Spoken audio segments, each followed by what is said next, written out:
तो आज की इस वीडियो में हम बात करने वाले हैं बेसिकली नेस्टेड लूप की। तो सबसे पहले हमें समझना पड़ेगा कि हमें नेस्टेड लूप की ज़रूरत कहाँ पड़ेगी।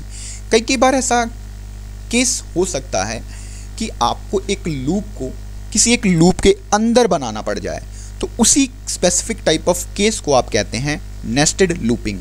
ठीक है, मैं आपको इसको डायरेक्टली एक एग्जाम्पल के थ्रू समझाता हूँ कि आपके लिए समझ पाना ये ईजी हो जाएगा एग्जाम्पल के साथ।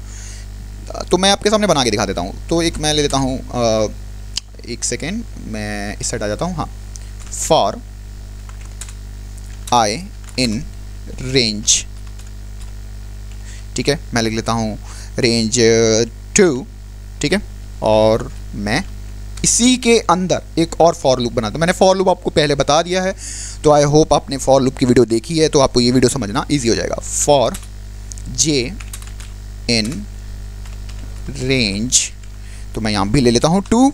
तो ये मैंने एक लूप को लूप के अंदर बना दिया है। देखो, सबसे पहले चलो मैं आपको इसके आउटपुट भी बना के दिखा देता हूँ, तो कि फिर आपके लिए समझना ईजी हो जाएगा। तो प्रिंट, इसके बॉडी के अंदर मैंने प्रिंट लिया। प्रिंट में मैं क्या करूँगा, आई, ठीक है, इसको एज अ स्ट्रिंग ले लेते हैं, आई इज इक्वल टू कॉमा, आई की वैल्यू यहाँ पर प्रिंट हो जाएगी। और इसी प्रकार जे से मैं जे की वैल्यू प्रिंट करवा देता हूँ। यहाँ पर जे इज इक्वल टू जे। होगा क्या, पहले रिजल्ट देखते हैं, देन चेकआउट करते हैं हो क्या रहा है। तो रन करता हूँ मैं इसको। अब आप ध्यान से देख रहे होंगे, यहाँ पर एक चीज़ थोड़ा अच्छी तरह देखने के लिए मैं यहाँ इक्वल टू लगा देता हूँ कि दिखने में बस थोड़ा अच्छा हो जाए, एंड यहाँ पर भी इक्वल टू लगा देते हैं। अब देखो, अब समझते हैं बेसिकली नेस्टेड लूपिंग वर्क कैसे करती है। थोड़ा मैं जूम कर लेता हूँ कि आपको मेन चीज़ जो है वो ध्यान से दिखे। ठीक है, सो यहाँ पर आप देख सकते हैं सबसे पहले होगा क्या, सबसे पहले जब पहली लूप चलेगी, यानी कि पहली लूप हमारी ये वाली है, आउटर लूप इसको बोला जाता है। अंदर वाली जो लूप होती हैं ये अनियन की तरह ही है, जैसे अनियन होता है, सबसे पहले पहला शेल, फिर अंदर शेल, फिर उसके अंदर शेल। तो सेम इसी प्रकार से नेस्टेड लूपिंग भी काम करती है। एक से ज़्यादा भी बनाया जा सकता है। ठीक है, मैंने अभी फ़िलहाल एक नेस्टिंग की है, तो आप एक और एक से ज़्यादा भी नेस्टिंग कर सकते हैं। ओके, तो सबसे पहले चलेगी हमारी सबसे आउटर लूप। ये हमारी सबसे आउटर लूप थी। ठीक है, इस आउटर लूप के चलने पे कब चलेगी, कैसे चलेगी, ये हम जानते हैं। देखो, ये स्टार्ट होगी 0 से। बाय डिफ़ॉल्ट अगर एक आर्गूमेंट पास करोगे तो वो स्टार्ट होगी 0 से। तो ये लूप स्टार्ट होने वाली है 0 से। कहाँ तक जाने वाली है, 2 तक जाने वाली है। नहीं, ये n-1 तक जाएगी, यानी कि आपने जो नंबर डाला होगा उससे एक नंबर छोटा, वहाँ तक ये जाने वाली है। तो ये n-1 तक जाएगी। ठीक है, तो ये स्टार्ट हुई। सबसे पहले i की वैल्यू क्या रही होगी, 0 रही होगी। 0 से स्टार्ट हुई, ठीक है, वो अपने बॉडी में गई, ये उसकी बॉडी थी। उसके बॉडी के अंदर उसने देखा एक और लूप है, ठीक है, जिसका नाम है जे लूप। क्लियर है, तो जे भी कहाँ से स्टार्ट होगा, 0 से। कहाँ तक जाएगा, n-1, यानी कि 1। क्लियर है यहाँ तक हमें। तो जे भी 0 हो गया, i 0, j 0, स्टार्टिंग में दोनों 0 0। हमने फिर प्रिंट करा दिया, हमने बोला i is equal to I की वैल्यू, j is equal to J की वैल्यू। तो देखो, सबसे पहले उसने यहाँ पर देख रहे होगे आप, i is equal to 0, j is equal to 0 print कर दिया। ठीक है, आगे देखो हुआ क्या। अभी ये जे लूप ख़त्म नहीं हुआ था। अब j की वैल्यू कहाँ तक मैक्सिमम जा सकती है, n-1, यानी कि 2 तक जा सकती है। 2 नहीं, n-1 तक जा सकती है। अब j 0 से हो गया 1, और मैक्सिमम j चल सकता था 1 तक। तो j हो गया 1, और उसने अपनी बॉडी के अंदर देखा, प्रिंट स्टेटमेंट थी, तो उसने प्रिंट करा डाला i जो कि 0 था, j जो कि 1 बन गया है। और इसके बाद मैक्सिमम 0 जो अपना सेकेंड लूप थी, जो वो यानी कि जे लूप जो 1 तक जा सकती थी, वो अपने सारे आउटकम अचीव कर चुकी है। तो जे लूप यहाँ पर हो जाएगी ख़त्म। दोबारा आई लूप के ऊपर हम, जैसे जे लूप बाहर हुई, हम आई लूप पे आ गए। आई लूप ने देखा कि अब मेरी वैल्यू जो कि पहले 0 थी, अब मैं जाऊँ आगे, उसने मूव करना है 1 पे। तो ये 0 से 1 पहुँच गया। ठीक है, क्योंकि और ये लास्ट, ये भी मैक्सिमम कहाँ तक जा सकता था, 1 तक जा सकता है, और वो पहुँच गया। तो उसने देखा कि अभी मेरी बॉडी के अंदर एक और लूप बाकी है, जे लूप। ठीक है, 1 वाले केस में अब आई की वैल्यू 1 हो चुकी है, तो जे के अंदर आई के अंदर एक जे लूप थी जो कि दोबारा शुरू होगी।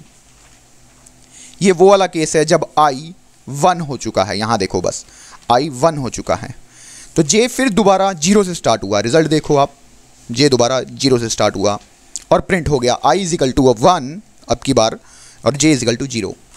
नेक्स्ट जे अभी ख़त्म नहीं हुआ, आई 1 है, जे अब 0 से पहुंच गया 1 और उसने देखा उसकी बॉडी के अंदर एक प्रिंट स्टेटमेंट है, यानी कि आई 1 और जे 0 से 1 पहुंच गया यानी जे 1।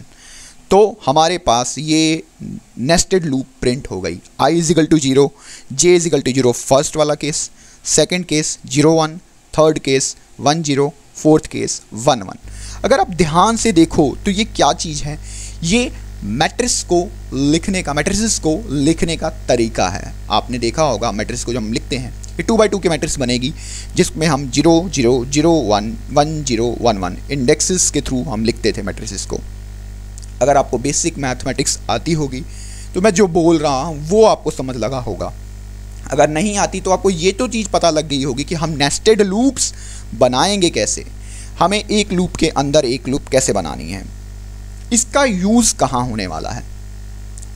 इसका यूज़ बहुत हम करने वाले हैं। मतलब आप मान लो अगर आपने मैट्रिसेस फॉर्म करनी है तो आपको फॉर लूप तो आना ही चाहिए, ठीक है। इसके बगैर तो आप सेकेंड डायमेंशन मैट्रिसेस बनाना आपके लिए थोड़ा टफ हो जाएगा। और भी बहुत जगहों पे कॉमनली हम लूप्स का तो यूज़ करेंगे ही, बट ये मैंने आपको एक छोटी सी उदाहरण दे दी कि आप कहाँ यूज़ करने वाले हैं। अब देखो ये तो हो गया हमारे पास एक बेसिक आप कह सकते हैं स्ट्रक्चर या बेसिक एग्जाम्पल के थ्रू मैंने समझाया आपको नेस्टेड लूप को। और ज़रूरी नहीं है कि ये मैं एक ही बना सकता हूँ, मैं और बहुत सारे ऐसे बना सकता हूँ ना, ठीक है। तो मैं अभी वो आपको दिखा देता हूँ, इसको हटा देता हूँ। तो आप चाहूँ तो मैं ये से बहुत सारे फॉर लूप्स बना सकता हूँ। मैं अगर देखूँ यहाँ मैं कॉपी कर लेता हूँ इसको, ठीक है, और इसकी बॉडी के अंदर ऐसे बहुत सारे देखो मैं लूपिंग, ये मैं मल्टी लूपिंग कर रहा हूँ, ठीक है। लूप के अंदर लूप के अंदर लूप के अंदर लूप के अंदर लूप करता जा रहा हूँ और फाइनली मैं यहाँ पर ये वाली स्टेटमेंट ले आता हूँ। तो ये बहुत ज़्यादा लूपिंग हो गई है और सब 2 2 पे ही जाने वाली है। तो आप देख सकते हो कुछ ऐसा केस हो जाएगा। अभी इतना ज़्यादा तो नहीं आपको समझने लगेगा इतनी ज़्यादा लूपिंग के अंदर, बट बेसिकली आपको अंडरस्टैंडिंग मैंने 2 से दे दिया है। तो एक छोटा सा प्रोग्राम बना लेते हैं लूपिंग के कॉन्सेप्ट के ऊपर ही। मैंने वो प्रोग्राम बना दिया है, ठीक है। तो मैं डायरेक्टली वो रन करके देख लेता हूँ और इसके अंदर, ठीक है, एंटर करवा लिया। हाँ ओके, इसको थोड़ा सा टैब ले लेते हैं। बेसिकली ये प्रोग्राम किस चीज़ का है, अभी हम अपने शेल पे आ जाते हैं थोड़ा बैक करके। यहाँ पर मैं लिखता हूँ अगर 5, तो ये प्रोग्राम जो मैंने बनाया है बेसिकली ये मैंने लूपिंग के कॉन्सेप्ट पे आपको बेसिकली समझाने के लिए कि लूपिंग का हम यूज़ कैसे करने वाले हैं। और इसके ऊपर क्वेश्चंस आते हैं, प्रिंटिंग स्टार पैटर्न के ऊपर क्वेश्चंस आते हैं, तो वही मैंने बेसिक एक प्रोग्राम बनाया है। इसमें मैंने क्या किया है, एक राइट एंगल ट्रायंगल को स्टार्स के थ्रू प्रिंट किया है with the help of nested loop. अब थोड़ा ये